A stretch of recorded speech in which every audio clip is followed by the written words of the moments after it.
नमस्कार।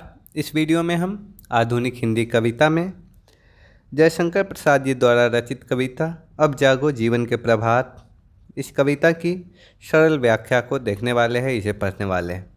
इससे पहले की वीडियो में मैंने प्रसाद जी द्वारा रचित कविता पिशोला की प्रतिध्वनि की व्याख्या कराया था, जिसमें मैं प्रसाद जी का संक्षिप्त परिचय दिया था। तो इस वीडियो में मैं उनका परिचय नहीं देने वाला हूँ, क्योंकि वीडियो बहुत ज़्यादा लंबी हो जाती है। तो मैं डायरेक्ट इसमें इस छोटी सी कविता का व्याख्या करूँगा और वीडियो समाप्त करूँगा।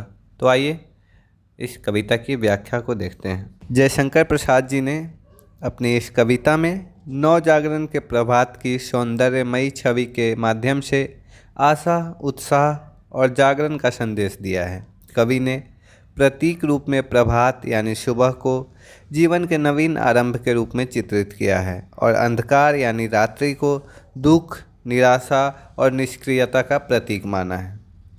प्रसाद जी ने इस कविता को 3 पदों में लिखा है, तो हम बारी बारी से सभी पदों की व्याख्या करेंगे। पहले पद में वो लिखते हैं, वसुधा पर ओस बने बिखरे, हिमकण आंसू जो क्षोभ भरे, उषा बटोरती अरुण गात, अब जागो जीवन के प्रभात। यहाँ कवि कहना चाह रहे हैं कि पृथ्वी पर बिछी ओस की बूंदें मानो उन आंसुओं की तरह है जो दुख और क्षोभ से उपजते हैं, परंतु अब वह दुखद काल समाप्त हो चुका है। उषा अपने लालिमा युक्त शरीर से उन आंसुओं को समेट रही है।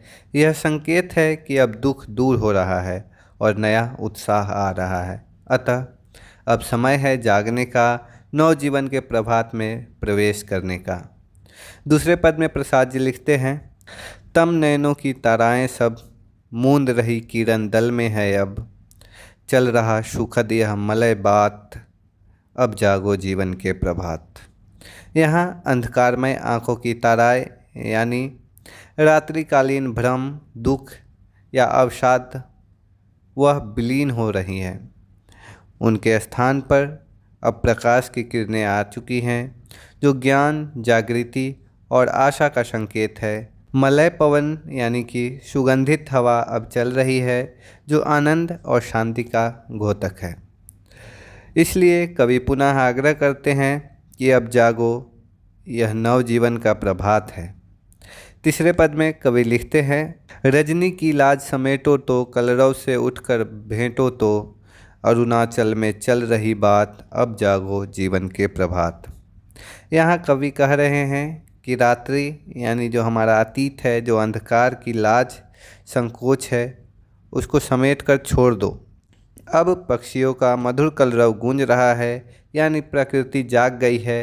अब तुम्हें भी उठना है। अरुणाचल से नव चेतन की हवा चल रही है, वहाँ से प्रेरणा मिल रही है। यह संदेश है कि अब निष्क्रियता को त्याग कर कर्मशील बनो। तो इस प्रकार 3 पदों में इन्होंने इस छोटी सी कविता की रचना की, जिसमें उन्होंने रात्रि और सुबह यानी प्रभात के माध्यम से अंधकार, दुख, पीड़ा और नए जीवन की जो उजाला, आशा, उसे प्रदर्शित किया है। इस प्रकार निष्कर्षतः हम कह सकते हैं कि यह कविता प्रतीकात्मक ढंग से कहती हैं कि जीवन में निराशा, दुख और अंधकार की रात बीत चुकी है। अब आशा, क्रियाशीलता और नवीनता का प्रभात आया है। कवि हमें आह्वान करता है कि हम आलस्य त्यागे, उठे और नए जीवन की ओर अग्रसर हो। यह काव्य एक आत्मिक जागरण और नव चेतना का संदेश देता है। तो यहाँ पे इसकी व्याख्या समाप्त होती है। आशा करता हूँ इस वीडियो में जो बताया गया वो आप समझ पा रहे होंगे। अगर आपको कोई डाउट हो तो कमेंट सेक्शन आपके लिए खुला पड़ा है, और भी आपके पाठ्यक्रम में जो रचनाएं संकलित हुई हैं उन पर वीडियो बनाई जा रही हैं। 1 दिन से 2 दिन के अंदर में वो सारी आपको हमारे चैनल पर प्लेलिस्ट में उपलब्ध मिल जाएंगी, उसे आप वहां से देख सकते हैं। धन्यवाद।